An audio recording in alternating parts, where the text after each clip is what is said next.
What it do, what it do, what it do, how y'all doing? Welcome back to Wrestling with Fuze, Monday Night Memories, episode 9. Quick vibe, let me know your favorite wrestler of all time in the comment section below as we get into the intro. Styling, profiling, flare with the flow, put the instrumental in a figure 4 leg lock.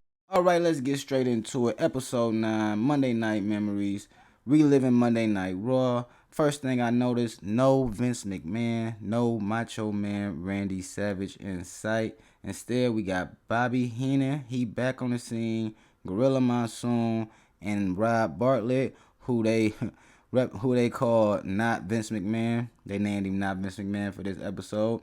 We are not at the Manhattan Center on this episode 9. It was a big blizzard, the big blizzard of 1993. They are still located in New York, but this time they are at the Mid-Hudson Civic Center. So Vince McMahon and Macho Man are not there tonight. They are at an award ceremony. Vince McMahon was presented an award on this date. Hulk Hogan presented him the award. I thought that was very cool. But instead, we got Bobby the Brain Heenan. We got Gorilla Monsoon basically leading the way for this episode. Bobby the Brain Heenan talks a little bit about his upcoming interview with the giant Gonzalez. So we'll see that in this episode. Gorilla Monsoon also named off a couple matches for the night, which got me kind of excited. He said Papa Shango versus Bob Backlund and the Nasty Boys versus the Headshrinkers. Now, to me, that's like two good matches. That's two matches where we got notable wrestlers in both matches. It's not a squash match, so I got excited. I'm like, it's turning the corner, because in a minute, it's going to be all like great matches, names versus names, instead of just jobbers. That's what I'm trying to say. Less jobbers. I mean, somebody got to win, somebody got to lose, but less jobbers, more wrestlers with names. Somebody got to win, somebody got to lose, but the storylines will build off those matches. But with that being said, we got our first match, and I thought this was just going to be straight out match. But first match was a squash match, but it featured my favorite wrestler of all time, Razor Ramon. Yes, sir. He went against Russ Greenberge. It was a squash match. Before the match began, Razor takes off his gold, hands it to the ring guy, gives him a message to watch over his gold, or that was his ass, basically. Dope little spot from Razor with the toothpick in his mouth, all that shit. Let's get into this match. A kick to the midsection from Razor Ramon. A punch to the jaw, then he pushed Russ into the corner, kind of hard too. Gave him 2 chops and then tossed him by his head into the middle of the ring. An Irish whip led into a clothesline attempt that was reversed by Russ. He tried to dive into Razor Ramon, but Razor Ramon caught him, reversed it, did a Samoan drop, stumped him in the face, got him up, you know what I'm saying? Basically in control of the match. It's a squash match, but Razor showing off some moves, like I said in the prior episode. That's all I want from a squash match, is the main wrestler to show off his moveset. But anyways, Razor Ramon started putting him in a couple submissions, stretching him out. You know what I'm saying? A few slaps to the back of the head just to taunt him. You know, it's classic little taunting, you know what I'm saying? Taunt, little stunt measure. A few slaps to the back of the head for stunt measures. Put it like that. Russ tried to come back. He threw like 3 weak-ass punches. I mean, they was weak to the point Razor Ramon couldn't even sell on them joints. And then he received a big punch from Razor Ramon, knocking his ass back. And then Razor gave him his little signature choke slam, hard, with a taunt, stump to the chest, top rope, back body drop. He was putting on all his little classic moves, taunting him out, straight into the Razor's edge. 1, 2, 3, squash match. Razor Ramon came in, did his job, started off Monday Night Raw episode 8. Now, I can say I enjoyed the moveset displayed by Razor Ramon in this match, so it was cool with me. Plus, that's Razor Ramon. And I can't wait till he face Jeff Hardy. I think it's coming up. I know it's coming up one of these weeks. He's going to face young Jeff Hardy. And that was going to be a good match because he let Jeff get some moves off. But we going to get there. And as far as the jobber, Russ Greenberge, I think his selling was a 2 out of 5. Even though he threw them weak-ass punches, he was selling pretty good. He took the moves fairly well, so I could give him a 3, but I'm going to say a 2 out of 5 on that match. But we going to keep it rolling. That was match number 1. The bad guy, Razor Ramon, is back on Monday Night Raw. From there, we see some ring girls, so that was dope. I just want to announce that. Ring girls still around. So we 9 episodes in. Vince still got the ring girls, and he still bring back the big girl, which I appreciate that as well. We get into that in a minute. Match 2 was Typhoon versus L.A. Gore. Now, if you watched the last episode, at the end of the episode, they kind of told us the matches for the next week, which is this episode, and it was supposed to be Typhoon versus Bam Bam Bigelow. So I caught that, I noticed that quick, and I'm like, oh man, I thought that was gonna be a dope match too. I thought it was gonna be 3 crazy matchups. You feel what I'm saying? But instead, it was Typhoon versus L.A. Gore. Not sure what's up with Bam Bam Bigelow that night. Maybe he got caught in the big blizzard, or maybe he was at the award ceremony with Vince, because they said it was other superstars there. Bam Bam was kind of a big name, so maybe he was at the award ceremony, which was for like leukemia, I believe. So salute to that award ceremony back at the time, just giving back and stuff like that, representing for a good cause. But let's get into this match. Typhoon basically played a power game, showing off his power. Early in the match, L.A. Gore was able to get off a couple hits, a little attack combination from L.A., from a rake in the eye to a few punches, a couple shoulder strikes in the corner, which led to an Irish whip reversal by Typhoon and a powerful clothesline of his own that just sent L.A. Gore flying. After that, it was a wrap for LA's offense. It was over for that. A nice suplex by Typhoon. Sorry about that. Also a great body slam. Power slam. He gave him 2 of them power slams, but that first one, he followed it up with a step over his body taunt, basically stepping over his body. Typhoon was a big boy. You feel what I'm saying? A big corner splash from Typhoon to L.A. Gore. L.A. Gore was about out of it. I'm not sure if Typhoon was a heel at the time or a babyface. It seemed like he was a babyface because the crowd was cheering for him, or maybe they just was cheering for the better wrestlers, knowing that this was a squash match, the second of the night. Like I said, the crowd was cheering for Ty, and that led to his finisher, the big splash. 1, 2, 3, Typhoon wins the match. I feel like he had a good moveset display in that match, so it was a decent squash match to watch. And L.A. Gore was selling good. He sold better than the first guy, so if I gave the first guy 2, he got to get 2.5 or 3, because he sold fairly well. He was able to get a little offense off in the match, so salute to Typhoon for that. And they worked okay. It was like a little power match. I didn't like it at first, but it developed quick, and it turned into a decent match. So salute to that match. After that, we get into the interview with Bobby the Brain Heenan and Giant Gonzalez with Harvey Wippleman. Harvey Wippleman was pretty dope as a heel manager. He did a decent heel promo on this. I just want to get that out the way. Side note, they cut to Bobby Brain Heenan trying to start the interview, but instead he was going off on some ring guy for not giving him the right cue for when they went back on air, when they went back live. So he kind of shitted on them, and they went back off to like a little WWE promotional commercial. And they come back, and Bobby the Brain Heenan, being the veteran he is, he sticks with that. He stays in character, steady cussing my man out. All the way throughout even after the interview, he kept cussing my man out. But anyways, Harvey and the Giant Gonzalez, they come down to the ring. Harvey spoke about living up to his promise and dropping a big bomb at the Royal Rumble 93 by debuting the Giant Gonzalez. Bobby then says that the Undertaker stated that he was going to put the Giant in the biggest coffin the world has ever seen. Harvey and the Giant basically didn't care about that. Harvey tells the crowd that the Giant will bury the Undertaker alive, and the 8-foot Giant Gonzalez let the Undertaker know. He let Undertaker know that he had a giant surprise for him come WrestleMania, so I guess that's more that can get the crowd going as far as their match, what to expect from the Giant Gonzalez when it comes to the Undertaker. And again, like I said, Harvey did a pretty good job with his promo and talking and getting the heat from the crowd. Bobby the Brain Heenan stole the show.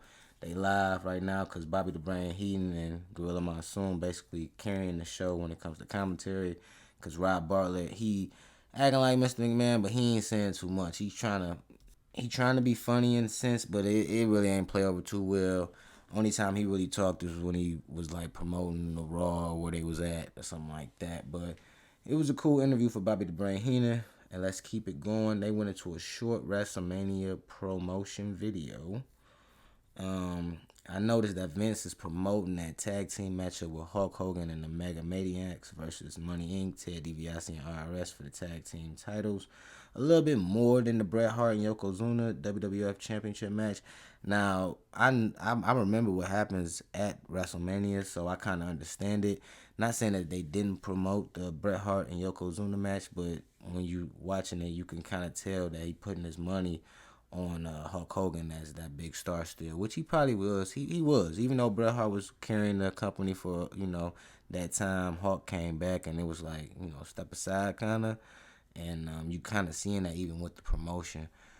They promoting this as a double main event at WrestleMania 93, by the way.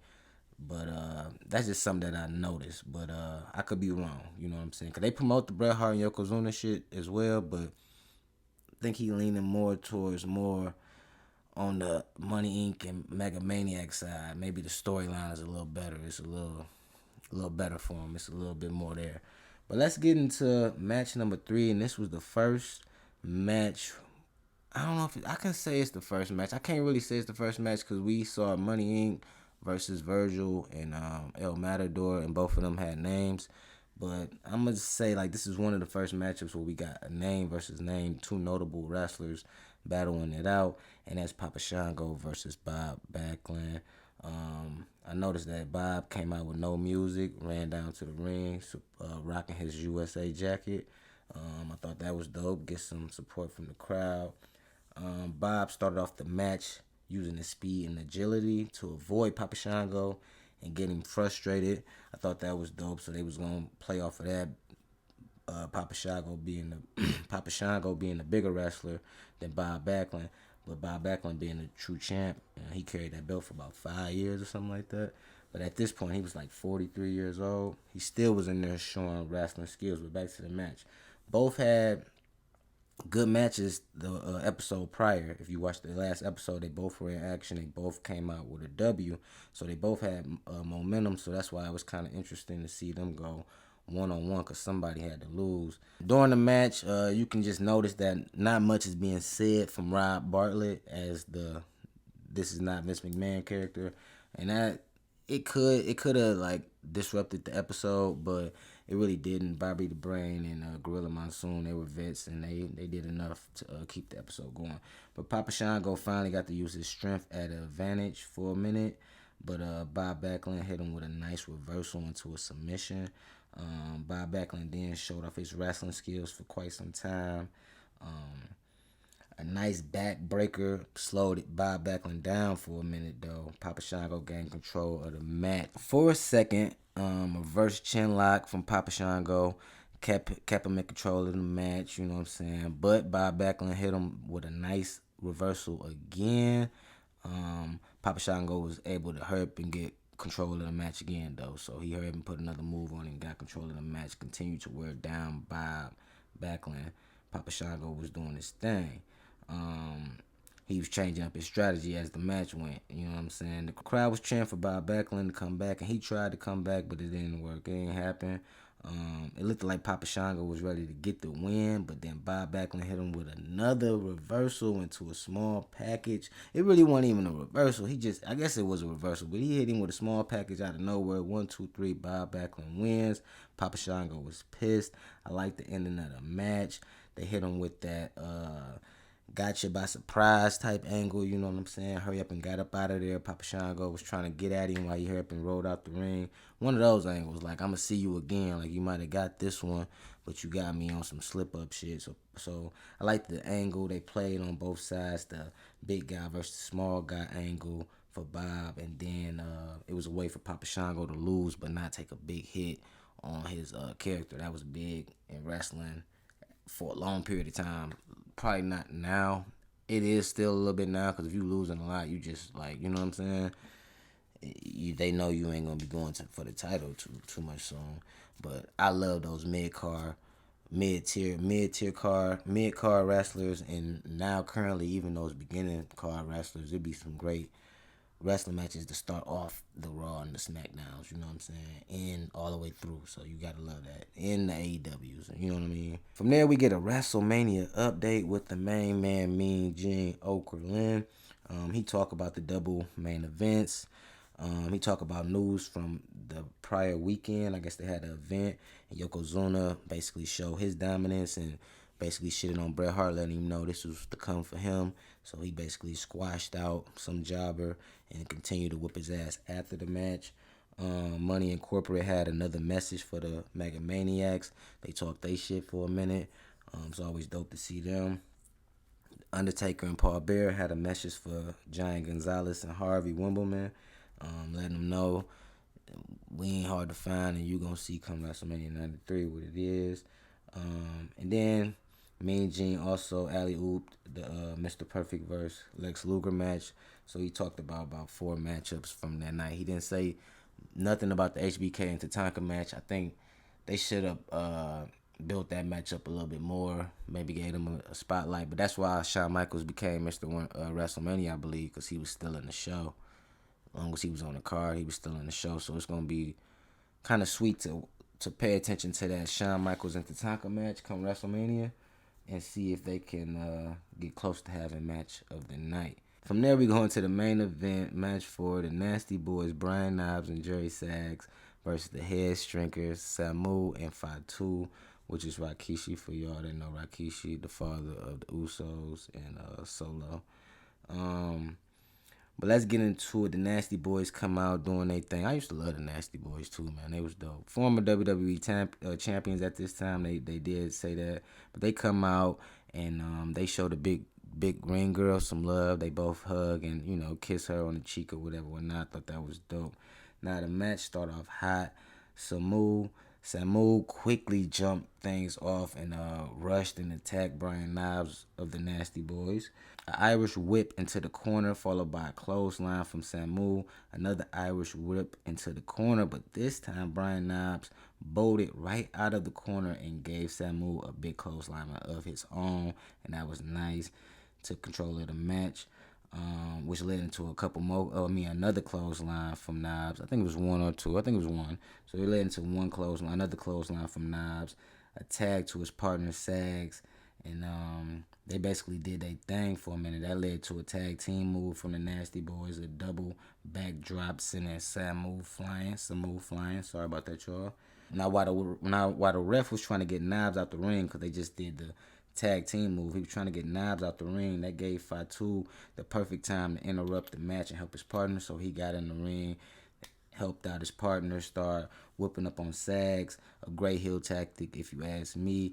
The ref was not sure if it was a legal tag made behind his back or not, but the Headshrinkers went for their own tag team move, but Sags reversed it into a double clothesline.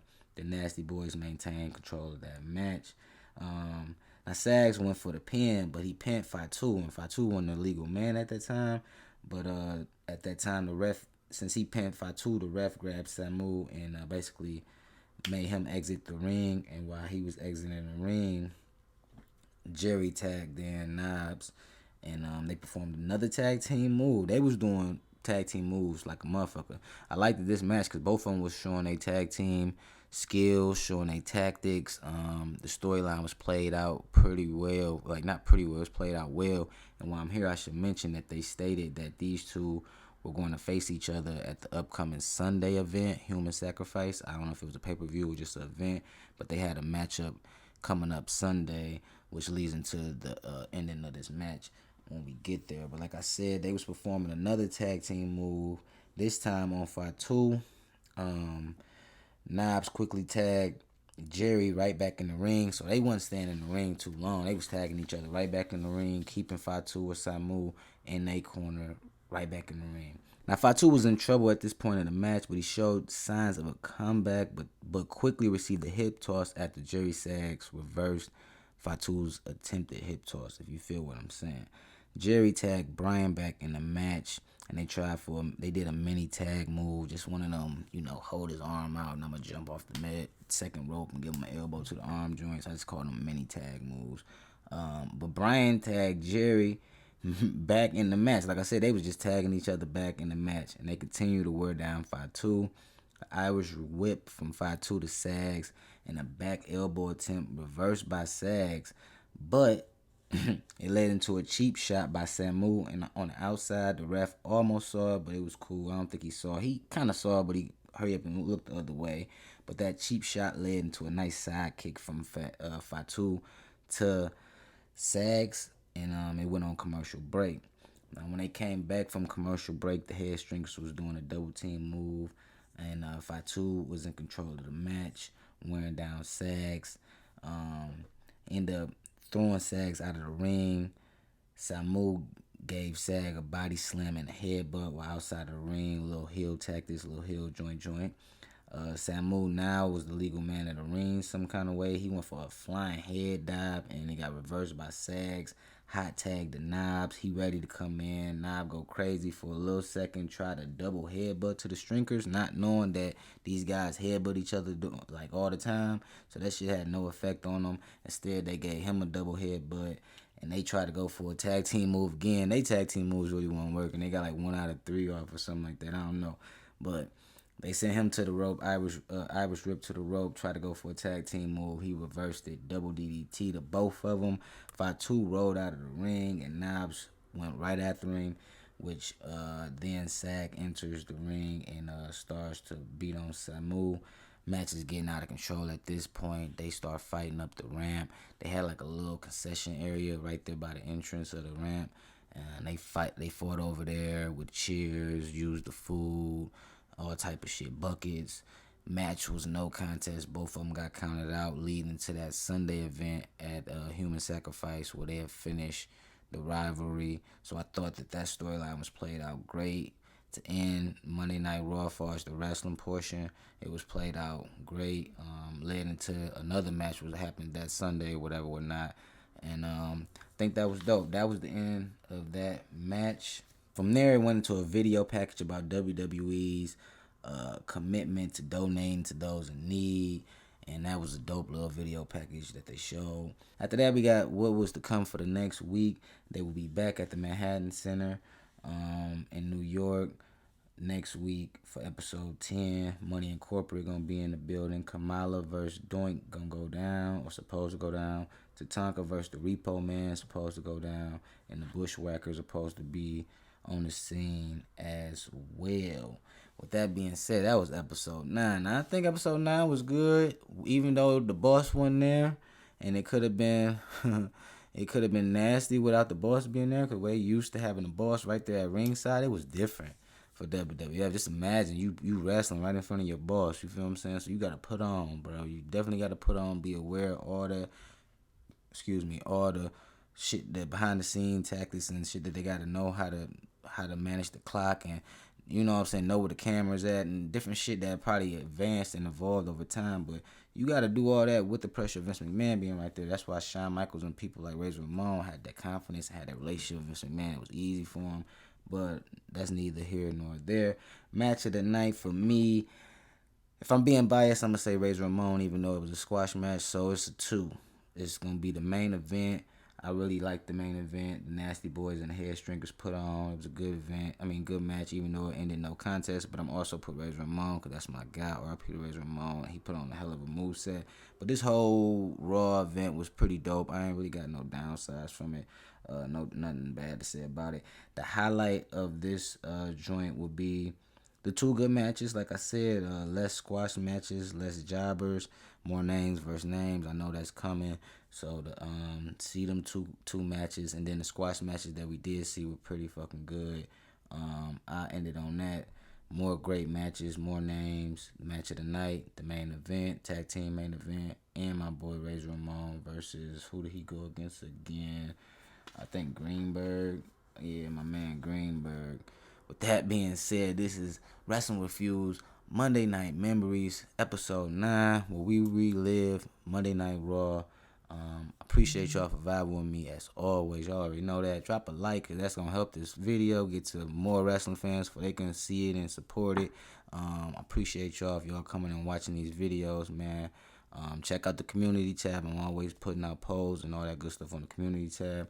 Other than that, you already know. Lead with love, believe, and until next time.